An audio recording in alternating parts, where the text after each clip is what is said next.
brought what brought Inzu Ya Masaba to an end is the government of Uganda. Because the government of Uganda in 2011 decided to enact laws that control all of Bukuka. Because now Bukuka, either Bukuka Bwe Bamasaba, Bukuka Batoro, Bukuka Baganda. So there is a general law made under the authority of Article 246 of the Constitution. And what makes those or that Bukuka operative of is the Cultural Leaders Act 2011. So that's the law that actually brought an end to the Inzu Ya Masaba Constitution. Not Umukuka Mudoma. No, this is that law. Because yes, we want to appreciate the efforts of whoever and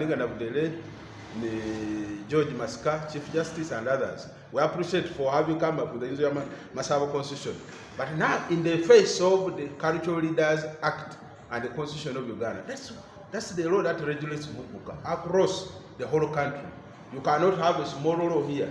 The Bukuka is regulated by government, whether Ankole, whether Toro, whoever wants. Because the law says that if you want a cultural leader in Acholi, you can have. If you want in Bunyole, you can have. If you want in Bugwere or Budaka, you can have. That's the position of the law. So you are aware that even the Inzu Ya Masaba could not extend up to there. So government had to make the law for Bukuka. So that is the law of your members of parliament that brought Bukuka to an end. Rather, that brought Inzu Ya Masaba Constitution to an end. All along from 2011 up to now, we've been using the Cultural Leaders Act, the Constitution of Uganda, much as there were some segments of Inzu Constitution and what have you. But you see, a cultural institution cannot have two instruments of power. Cannot have the National Constitution, cannot have the Cultural Leaders Act, cannot have the Inzu Constitution. You can't have two constitutions running an institution, then you create a paralysis. You will paralyze. That is the message I can communicate with that. So, Cultural Leaders Act regulates all cultural leaders. That says the government will pay them. That spells out their rules. So you have the Cultural Leaders Act in the section 8. It tells what the cultural leader is supposed to do. Actually, we can build from there. Now, in the section 8, 1 and 2, A and B, it says the cultural leader will mobilize this community for development. The cultural leader will preserve culture and customs or norms for the well-being of his people. For everyone, the well-being of his people where he or she is recognized. Now, all those rules that are spelled in the Cultural Leaders Act do not need a General Assembly. Umukuka does not need a General Assembly to mobilize his people to participate in the PDM and the Myoga. It doesn't.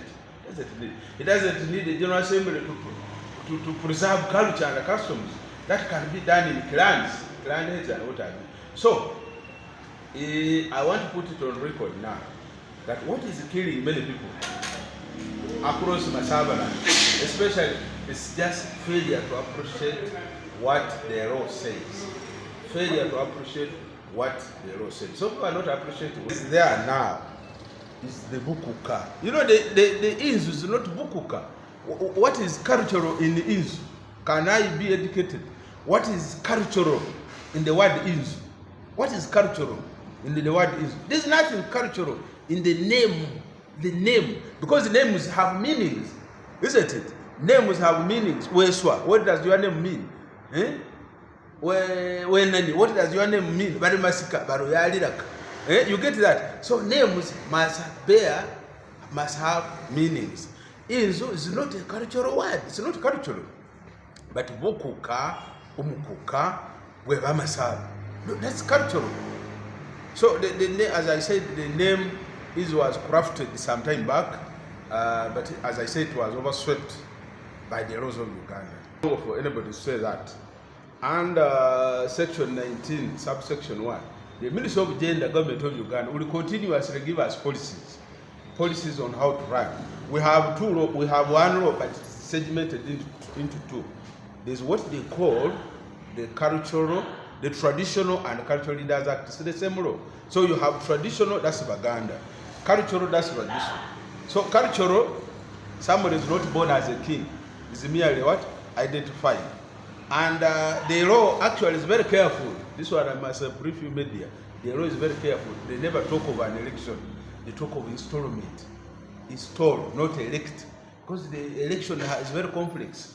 Now, let us ask you something. Played very well, and when I explained to Bamasaba, I explained to media that the roles that Umukuka is supposed to execute don't need the General Assembly. But what Umukuka may need would be a council. First of all, Umukuka has a structure. His structure is the structure of ministers. The structure of ministers. He has a structure of ministers. So when I'm talking on issues of law, I must begin with you media, and you must appreciate what the law says. So Umukuka needs, he has ministers. You saw Mwambu, Dr. Mwambu, our current PM. He has about 6 degrees. What is the essence of that? To guide Umukuka so that Umukuka does not veer off. A very well educated cabinet, he has them. Our workers, me as a spokesperson, I have a duty to guide our Umukuka so that